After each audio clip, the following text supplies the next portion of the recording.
This week, drone assassins are cheap, but deadly. Sounds like a movie title, Drone Assassins, Part 2, the sequel. And they're available at your local store, which is interesting. The State Department is being shamed. MS-ISAC releases an advisory on recent PHP vulnerabilities, a nasty piece of CSS code, a zero-day bug in CCTV surveillance cameras, and FreeBSD has its own TCP bug. I'm so happy I get to say fragmentation reassembly. That's a term that I love and haven't heard in a while.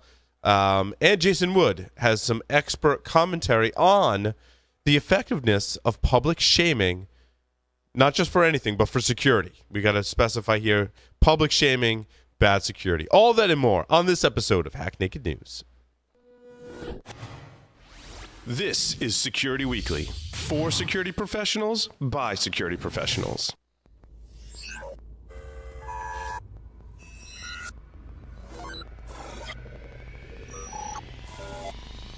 Broadcasting live from G-Unit Studios in Rhode Island, it's the show that brings you the security news each week. And despite popular belief, we do wear pants. It's Hack Naked News. The breach was huge news at the time. Linux monitoring tool. List of affected devices. You can check out the link in the show notes. Ars Technica is reporting that hackers have cracked the Nintendo Switch this week. Tracking people's locations and stuff like that. You'll want to be rolling out updates if you're using Lenovo hardware. Do you have a website, an external presence, employees, an office? Any of these things can be compromised and attacked. How are you defending your assets? Have you penetration tested your public assets? Start 2018 by taking a proactive approach to securing your vulnerable areas. Black Hills Information Security has been helping companies find their weaknesses since 2008. Email consulting at blackhillsinfosec.com and see how they can help you sleep better at night. Welcome, everyone, to this episode 189. Did I say that right? 189 of Hack Naked News. It is, in fact, September 18th, 2018. I am Paul Sidorian, broadcasting live from G-Unit Studios in Rhode Island. Quick announcement before we get started. DerbyCon's holding its first ever mental health and wellness workshop. To help support their efforts, please go to derbycon.com/wellness. I will also be presenting at DerbyCon, as well as, I believe, a few other Security Weekly hosts. So make sure that you attend our talks, because we'd greatly appreciate that. And make sure you laugh at our jokes, whether they're funny or not, and then we'll give you T-shirts or something. And now, the security news for this week. Drone assassins are cheap and deadly. This article tells the story of an assassination attempt via a drone, but not just any drone. These are basically DJI drones, I believe, in this case, and chronicles how people are using them. So in this story, they say in the heart of Venezuela's capital, Caracas, Nicolas Maduro was delivering a rousing speech. He stood high in a podium speaking to a parade of military troops. The event was broadcast live on national TV. An hour in, the Venezuelan president flinched. His eyes widened. An unexpected object flew by. 2 minutes later, an explosion thundered overhead. Reports put it as less than a football field away. Bodyguards rushed to the surrounding president. 14 seconds passed, and then a second explosion reverberated 2 blocks away. The attack injured 7 soldiers. Defending against such drones, and there's lots of stories, other stories in this article as well. Defense is not easy. They talked about shooting them down, jamming them, and having devices that send nets flying in the air, but they're only so effective. There was an interview that we did on Enterprise Security Weekly with an RF company that's using RF to detect these drones at very long ranges before they become a threat. I'll put that link in the show notes so you can check that out if you're interested in defending yourself against drones. Malware-less email attacks are increasing, according to FireEye. FireEye considers impersonation and BEC, and that's like some kind of business context. They introduce new acronyms, which is awesome. Basically, it's someone impersonating senior management. And so they see this class of attack refers to as malware-less. That is, there's no executable virus or file directly associated with the attack. According to the report, 50% or 90% rather of all email attacks blocked by FireEye in the first half of 2018 were malware-less. with only 10% containing some form of malware, including ransomware, viruses, or spyware. Now, this article does not get into specifics. However, I do believe document-based attacks are still pretty popular. And again, this is only one vendor's view of the world. And of course, emailing a link or social engineering someone to transfer funds by impersonating senior management, which is what they're referring to in the article, are likely attacks. We'll talk about this story in more detail in the next segment, but public shaming of companies for bad security. Bruce Schneier actually posted it and pointed to a Troy Hunt post. Troy Hunt describes it as chastising, putting them in their place, or taking them down a peg or two. Companies that boast about security that really don't have that great a level of security. He goes on to say, whatever synonym you choose, the underlying criticism is that the outraged group is wrong for expressing their outrage towards the organization involved, especially if it's ever construed as being targeted towards whichever individual happens to be the mouthpiece of that organization at the time. Shame, those opposed to it will say, is not the way. Troy disagrees and goes on to explain and give some examples, and we'll talk about that a little more in our expert commentary segment. Speaking of shaming, the State Department is being shamed for poor adoption of multi-factor authentication. Look at that. We've got an article about shaming, and then we've got actual shaming that's happening. But does public shaming work when governments are the target of said shaming? 5 U.S. senators have sent a letter to the Secretary of State, Mike Pompeo, requesting answers why the State Department has not widely deployed basic cybersecurity protections such as multi-factor authentication. The 5 senators cite 2 recent governmental reports in their letter, the reports that pinpoint serious issues with the State Department implementing cybersecurity best practices. MS-ISAC has released an advisory on PHP vulnerabilities. Announced on September 13th, MS-ISAC advises that everyone upgrade to the latest version of PHP, whatever major version number you're running, to avoid being vulnerable. Multiple vulnerabilities have been discovered in PHP, the most severe of which could allow an attacker to execute arbitrary code, which is a popular phrase on this show. Could allow an attacker to execute arbitrary code. They can also successfully exploiting the most severe of the vulnerabilities could allow for arbitrary code execution in the context of the affected application. Depending on the privileges associated with the application, an attacker could install programs, view, change, or delete data, or create new accounts with full user rights. Failed exploitation could result in a denial of service condition. So if you got PHP out there, make sure that you are patching it. Apple started paying hackers for iPhone exploits. The question is, does this make good financial sense for Apple? At the beginning, Apple struggled to woo researchers and convince them to report high-value bugs. For the researchers, the main issue was the bugs they discovered were too valuable to report to Apple, despite rewards as high as $200,000. Companies like Grayshift and Azimuth made an entire business out of exploiting vulnerabilities in Apple products, while other researchers didn't want to report bugs so they could keep doing research on iOS.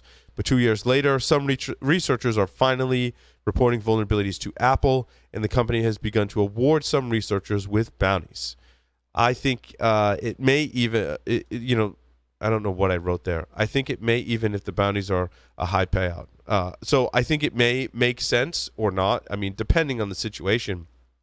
If Apple's issuing bounties of $200,000 and you can get $500,000 for that, it's still not making financial sense for the attacker. But if Apple were to pay researchers even high-value bounties, is that beneficial enough to them to keep these exploits off the streets? I guess it speaks to really how much Apple wants to kill jailbroken iPhones and how much they want to pay for that. A nasty piece of CSS code crashes and restarts iPhones. Hey, look at that. Another great segue. This is about maybe because Apple is worried about things like a security researcher has discovered a vulnerability in the WebKit rendering engine used by Safari that crashes and restarts the iOS operating system. I did take a look at the exploit code. It looks like a really long base 64 encoded string is all it takes. Somewhere in the parsing engine on that browser, something goes wrong and it crashes and reboots. Kind of interesting. Interesting if you think about an article we covered earlier this week where they talked about voting from your phone, or in governments that are trying to oppress the people and prevent them from communicating on social media. You can see them potentially taking advantage of some of these attacks. An old WordPress plugin is being exploited in remote code execution attacks. Researchers are warning that attackers are abusing a vulnerability in WordPress site admins' outdated versions of a migration plugin called Duplicator, allowing them to execute remote code. Made by Snap Creek Software, all Duplicator plugins earlier than versions 1.2.42 are vulnerable to this attack. As the name suggests, the plugin facilitates migration of the site, allowing the website admin to duplicate the WordPress site, which is no small engineering feat, but don't forget to remove those plugins after you've used them. RDP ports prove to be a hot commodity on the dark web. This is the economics applied to evil hackers.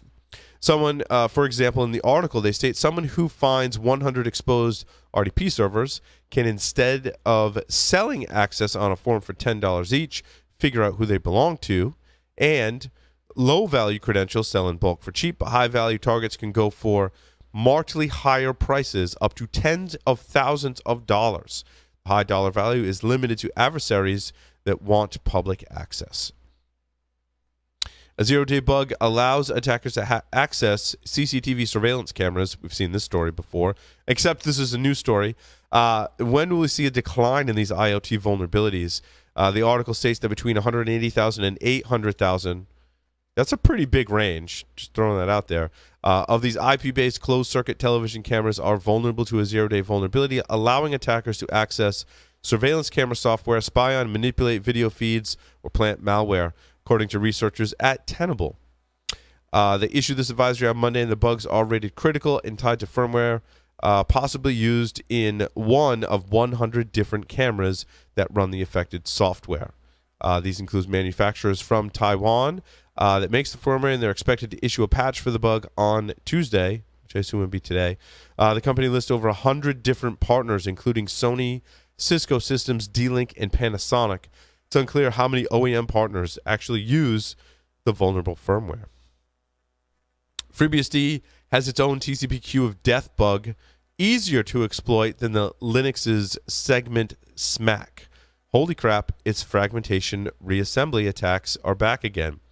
Attributed to segment SMAC discoverer Una Matai Till of Aalto University in Finland, the FreeBSD TCP issue relates to how the operating system's network stack reassembles segmented packets.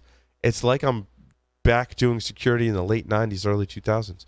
Much in the same way that the Linux kernel versions 4.9 and higher can be brought down by bad network traffic, a sequence of maliciously crafted packets can also crash FreeBSD machines from version 10 all the way up to 11.2, and the maintainers have released patches to mitigate the programming. That says programming cock-up. I don't know if it's supposed to say cock-up, but I think that's the first time I've used that word on the show and possibly ever. In the open source operating systems, the advisory is CVE 2018-6922. The Linux segment SMAC was assigned CVE 2018-5390. It was described as an inefficient algorithm involving segment reassembly data structure, which is always fun. And if you don't know what I'm talking about, go get one of my favorite books, TCP/IP Illustrated Volume 1 by Richard Stevens. With that, we're going to take a break, come back with Jason Wood to talk about public shaming for security bugs. Today's determined attackers easily bypass even the most advanced network defenses. Trying to ramp up staff to detect their backdoors can cost thousands of dollars and take months, even years. With Active Countermeasures AI Hunter, we enable junior analysts to detect even the most advanced backdoors in a matter of hours. Sign up for a demo and purchase our product today by visiting activecountermeasures.com/HNN. Active Countermeasures. Make every analyst a hunter. Ooh, welcome back, everyone, to Hack Naked News. Mr. Jason Wood from Paladin Security has joined us today for expert commentary. Welcome, Jason. Hey, Paul. Good to be here. And we're going to talk about public shaming for bad security. We are. Right. Let's talk about it. So both of us picked this up, which I was kind of, it happens from time to time. Both Paul and I could see something that's interests both of us. So yeah, Troy Hunt published this blog post on the effectiveness of public shaming on bad security. And I thought it was interesting and somewhat entertaining, particularly as he is posting examples from Twitter, exchanges back and forth between people on bad security controls and why some of their justifications for those controls. And I'll be honest, my first thought was that Troy was going to talk about how somebody has an incident and then people who you find out or see have no real information on it or then given detailed analysis of an incident. But that wasn't it at all. Instead, he's focusing on something where you go and you're using somebody's site and you notice somebody doing security badly and you decide to say something about it on social media. And this can lead to, as Troy talks about, accusations by other folks who are saying, oh, here we go, somebody heaping on some poor company or some poor person managing their Twitter account and picking on them. But Troy gives some interesting examples on some of the positive effects of this. So here's a couple of examples. One kind of made me chuckle as well. It gets a little frustrated. Troy notices a tweet by somebody complaining about not being able to paste in a password or use a password manager. And this company in the UK replies back and says that they advise all of their customers they should never use password managers and that they've taken the steps to prevent that use for, and we quote, security reasons. And you're like, wait, what? I mean, multi-factor authentication aside from this conversation, a password manager is going to be the only way you can not reuse passwords, have reasonably strong passwords, and remember what the heck they were to get in, because all the different sites we're accessing. And Troy calls him on it. And as he comments, as an Australian, it's his duty to take the piss out of the English. But he calls for somebody in the UK to go talk some sense into these folks. Now, in this case, company did stuck to their guns on it, but in another example, he cited somebody who responded back, once they had this effect of being shamed publicly, they started making changes to allow pasting of passwords and things like that. Sometimes one of the interesting effects of this as well is other companies learn from this. They're sitting there watching things happen, and they see that somebody's getting a lot of heat for something that they're doing, and lo and behold, they have the same issue in their environment. And so they take that information to their management, and all of a sudden they have support to get something done. Troy actually quoted a statement from somebody who worked at a bank in the UK who said he had been fighting with this particular issue for months. I think he said 6 months of time fighting internally, trying to get something resolved.